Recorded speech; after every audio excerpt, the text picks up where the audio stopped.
Olá, meus irmãos, minhas irmãs. Estamos aqui novamente pelo Grupo União Espírita Nosso Lar, trazendo mais uma reflexão para todos nós. E antes da gente convidar o Aldo a trazer essa nova reflexão, que possamos elevar o nosso pensamento a Deus, a Jesus e a toda a espiritualidade amiga, amorosa, mensageiros do nosso Mestre Jesus, que sempre nos acolhe, nos protege, nos ampara a cada momento, que possamos sentir sempre a presença de Jesus em nossas vidas, em nosso caminho, sempre nos confortando, nos dando tanto apoio, através de sua energia de amor. Que possamos ter uma semana abençoada, de muita paz, de muito amor.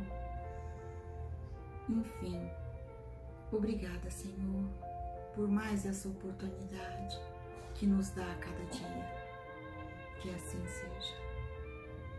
E assim, convidamos o nosso querido irmão Aldo a trazer essa nova reflexão para que possamos refletir e colocar no nosso dia a dia.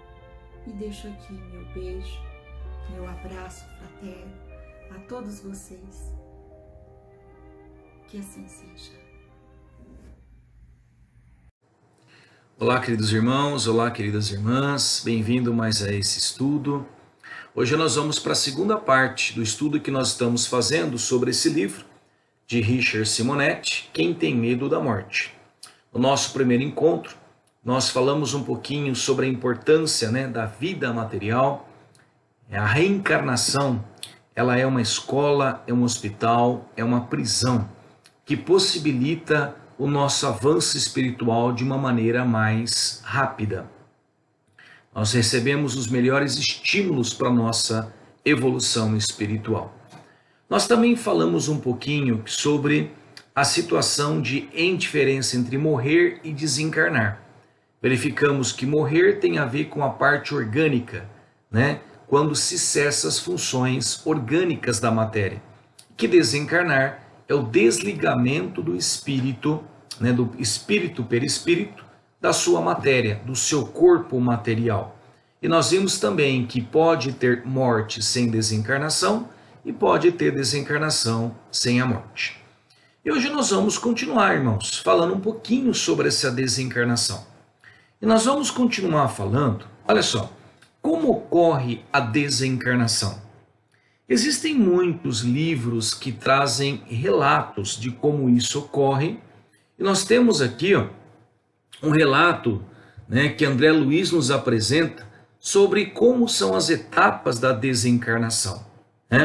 Olha aqui que diz: recursos magnéticos serão apresentados, serão fornecidos pelos amigos espirituais que vão promover o desligamento do espírito perispírito daquela matéria, certo? Então, há um amparo, há, na verdade, uma ajuda para que esse desligamento ele ocorra.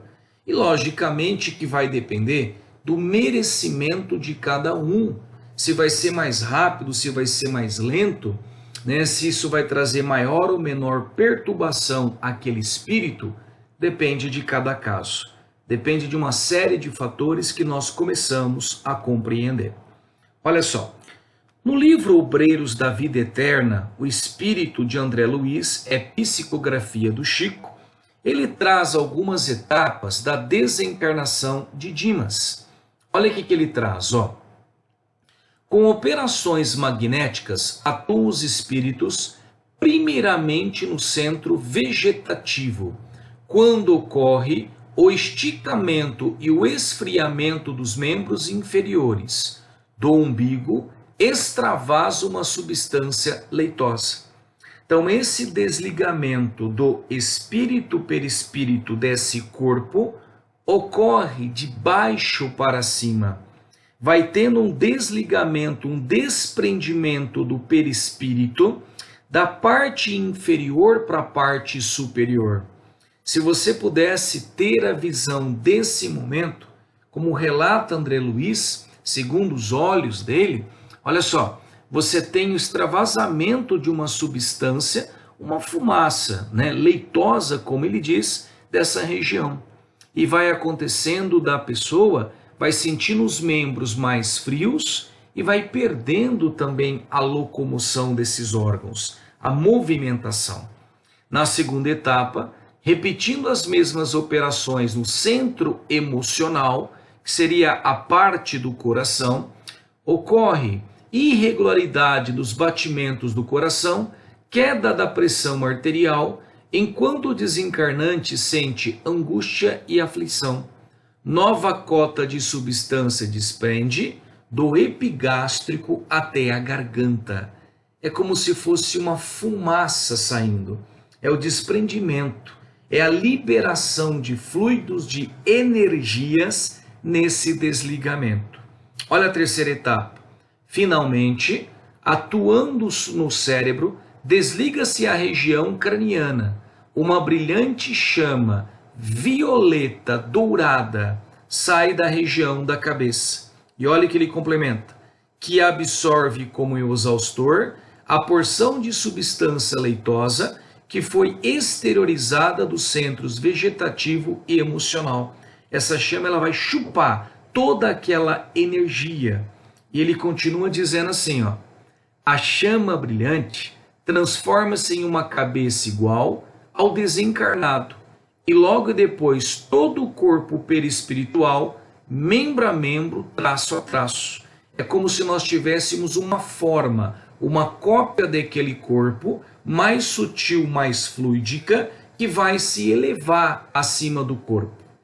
O perispírito eleva-se alguns palmos acima do corpo físico, ligado a este por uma tênue cordão prateado, o último liame que prende o espírito ao corpo. Ó, há uma ligação ainda desse espírito perispírito à matéria por um cordãozinho, por um fio, né? E quando esse fio praticamente se rompe completamente, nós temos o final da desencarnação, ok? Olha o que diz, enquanto isso, o recém-desencarnado contempla o passado na sua visão interior. Num flashback muito rápido, ele faz um resumo dos principais momentos que ele teve na matéria. Cortando o cordão prateado, estará o espírito completamente livre. Lembra, irmãos, que nós falamos no primeiro encontro que nós ensaiamos a desencarnação toda vez que nós dormimos. E olha só como que nós podemos ter um relato. Ó, o perispírito e espírito permanece ligado por um fio, semelhante ao que acontece quando nós dormimos. Se quando esse fio é rompido completamente, nós temos a finalização da desencarnação. Ok? Olha agora isso. O maior ou menor apoio da espiritualidade depende dos méritos do desencarnante. Irmãos, nós comentamos muito que tudo é uma questão de sintonia. Que todos nós teremos ajuda, nós teremos da espiritualidade, mas nem todos nós fornecemos condições para sermos ajudados em diferentes momentos da vida, encarnados e desencarnados, e também no momento da desencarnação. Às vezes aquele espírito que está aproximando a desencarnação tem uma série de amigos, muitas vezes até parentes queridos que já desencarnaram anteriormente e que tentam auxiliar esse momento. Mas a disposição do próprio espírito, a sintonia, né, aquilo que ele é realmente em essência, pode oferecer dificuldades para que isto aconteça. É como se os amigos espirituais estivessem numa comparação grosseira, estendendo as mãos para nos ajudar, para nos retirar da matéria, e a gente tivesse, pela nossa sintonia, negando essa ajuda. Então tudo depende de nosso merecimento, do nosso estado nesse momento de desencarnar. Podemos dizer até que para morrer nós temos que nos preparar, não é? Olha só, se o espírito apresenta essas condições, é digno, ele tem um amparo da espiritualidade e muitas vezes pela sintonia, ele já é encaminhado num estado de sono profundo, né? No estado de sono, para não perceber todo aquele tumulto, já para a pátria espiritual. Quem sabe pelo mérito desse espírito, para uma colônia espiritual. Agora, se ele ainda permanece ligado às paixões, muito materialista, preso aos crimes, aos vícios, a sintonia que ele apresenta é uma sintonia menos elevada e que se liga a esse espírito com outros irmãozinhos e com regiões que apresentam a mesma baixa sintonia. E essas regiões nós chamamos de umbral. São regiões aonde nós vamos encontrar espíritos com vibrações pouco elevadas, espíritos que ainda apresentam uma série de viciações, apresenta ainda uma série de paixões, né, que vão permanecer esse espírito mais preso ainda à matéria e em sintonia com outros espíritos que apresentam o mesmo grau evolutivo. André Luiz, está aqui um trecho do filme Nosso Lar. Lembre-se que ao desencarnar, André Luiz inicialmente não apresentava essas condições de ser ajudado. Ele ficou durante 8 anos no umbral, ligado a essas regiões inferiores devido à sua forma de vida, a infidelidade, o alcoolismo, os vícios, as paixões, a matéria, o dinheiro, pouco desenvolvimento da caridade, né? Das condições de dignidade, das condições de auxílio ao próximo. Isso fez com que ele, naquele momento todo, se ligasse a essas regiões. E a mãezinha dele, durante esses 8 anos, tentava auxiliá-lo, mas ele não apresentava condições. Ele nem conseguia enxergar o espírito da mãe que tentava auxiliar, devido à vibração que ele apresentava, à sintonia. Depois de muito sofrer, e esse sofrimento permitiu, né, o arrependimento sincero das atitudes, permitiu aquela reflexão, aquela transformação verdadeira, sem máscaras, que fez com que ele mudasse a sua sintonia e oferecesse acesso aos amigos espirituais. E ele é encaminhado à colônia espiritual Nosso Lar, aonde ele é tratado, aonde ele é socorrido e passa a, depois de um bom tempo, aprender, trabalhar e deixar essa obra maravilhosa através aí da psicografia de Chico Xavier. Muitos e muitos livros do André Luiz, convido você para estudar. Ele mostra como é o plano espiritual, como é a vida espiritual. Então depende do nosso merecimento, e merecimento tem a ver com a nossa sintonia, tem a ver com o estado que nós vamos ter no momento da desencarnação.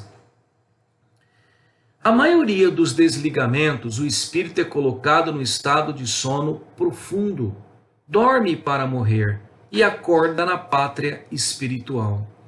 Irmãos, logicamente que o desligamento, ele, por mais que tenha ajuda dos amigos espirituais, tem uma influência, por mais que aquele espírito esteja preparado, tem uma influência muito grande do ambiente externo, principalmente dos familiares, principalmente da dor, e cada caso é um caso, às vezes até sentimento de revolta, sentimentos que atrapalham esse desencarnar, porque o espírito ele pode sentir tudo aquilo, e isso pode atrapalhar o desligamento, o desencarne, ou fazer com que aquele espírito sofra nesse momento de retorno para a pátria espiritual. Contra o livro Na Próxima Dimensão, psicografia de Carlos Bacelli, como que foi um pouquinho da desencarnação do Chico. Ontem, nos trechos desse livro, que ele é colocado para dormir, para que ele justamente não sentisse todo aquele, aquela tristeza que muitos e muitos e muitos dos seus seguidores, né, tiveram em relação à perda do Chico. E pelo merecimento que ele tinha, ele foi colocado pela espiritualidade para que ele dormisse, para que ele não sofresse, para que ele não se sentisse infeliz com toda essa tristeza que o desencarne dele estaria provocando. O Chico conta, né, que ele gostaria de desencarnar em um dia em que o povo brasileiro estivesse muito feliz. E o desejo dele foi atendido. Ele desencarna no dia que o Brasil ganha a Copa do Mundo. E todo aquele alvoroço do povo brasileiro, né, porque o Brasil campeão, mais um título mundial, né, a desencarne do Chico se tornou pequeno, perto daquela festança que estava tendo, né?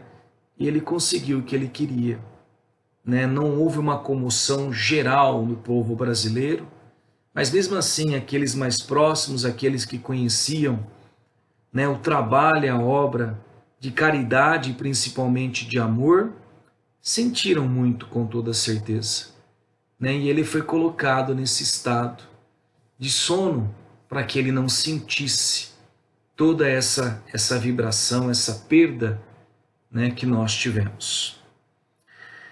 Dificuldades para o desligamento. Como que nós atrapalhamos esse desligamento do espírito da matéria? Meu marido não pode morrer, ele é o meu apoio, minha segurança. Minha esposa querida, não me deixe, não poderei viver sem você. Meu filho, não se vá, você é muito jovem. Que será da minha velhice sem o seu amparo? Então, todas essas comoções, todos esses pensamentos podem dificultar muito o desligamento do espírito, porque ele sente revolta, inconformação, desespero, vão gerar laços fluídicos que vão dificultar o desligamento. Por isso que, devido ao merecimento do espírito, muitas vezes ele é colocado nesse estado para que ele não sinta e para que isso não dificulte também esse desligamento, ok? Ele faz com que o espírito sofra, e isso também, irmãos, é também após o desligamento, também após. Eu convido você a aprofundar essa parte numa exposição que nós fizemos, né, que tem o título Perda de Entes Queridos, onde nós falamos mais de maneira aprofundada sobre isso. Perda de Entes Queridos, está no canal do YouTube, acesse lá. Então ele diz também que mesmo após o desencarne, se a família continua com esses pensamentos, né, de desespero, de revolta, muitas vezes revolta até para com Deus, como é que Deus permitiu, né, que o meu filho partisse, não ajudou, quer dizer, uma série de incoerências dos nossos pensamentos, pode ficar chamando, ligando o espírito que está na pátria espiritual, às vezes sendo tratado numa colônia espiritual, num posto de socorro, e ele sente, aquilo vem na mente dele, e ele sofre por isso. Então precisamos muito, por amor, nos policiar muito no momento da perda desses entes queridos. Convido você, amigo, para aprofundar nesse tema na exposição que você encontra no canal no YouTube. Então vamos lá. Aí nós temos algumas situações de relatos. Melhorou para morrer. Olha que estranho. Quando os familiares criam essas treias vibratórias, essa ligação, essa sintonia muito grande com aquele ente que está partindo, né, de apego àquela pessoa, apego àquele espírito, isso dificulta muito. Às vezes, quem tem que ser ajudado primeiro para que o desligamento ocorra são os próprios entes familiares. Mas às vezes ainda muitos, pela saudade, pelo materialismo, por ter montado a felicidade apenas em cima, né, de algumas pessoas, elas dificultam esse desligamento. E o que a espiritualidade tem que fazer? Ajudar primeiro essas pessoas.